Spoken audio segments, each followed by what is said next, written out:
j'entends par défiscalisation, parce qu'on peut très bien vouloir défiscaliser le coût d'une succession, on peut vouloir défiscaliser des revenus locatifs, on peut vouloir défiscaliser de l'impôt sur la fortune immobilière, et enfin, on peut vouloir défiscaliser de l'impôt sur le revenu.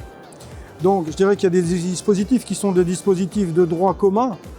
Lorsqu'on veut optimiser une succession, vous avez des outils qui consistent à donner la nue propriété à ses enfants, ne garder que l'usufruit. Là, on défiscalise déjà la succession.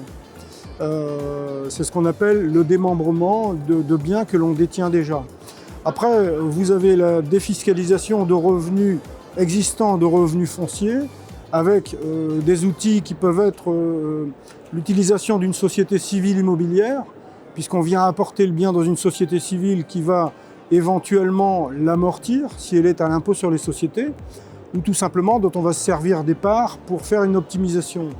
Après, vous avez l'investissement dans l'ancien avec des dispositifs tels que la loi COS qui permettent une défiscalisation, entre guillemets, puisqu'on peut abattre jusqu'à 85% de ses loyers perçus grâce à un conventionnement avec l'ANA.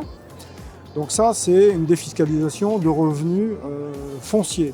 Et enfin, vous avez des dispositifs légaux qui permettent d'avoir le bénéfice d'une réduction d'impôts, que ce soit de l'impôt sur le revenu, par exemple, avec le dispositif Pinel ou avec le dispositif Malraux, qui donne là une réduction d'impôts.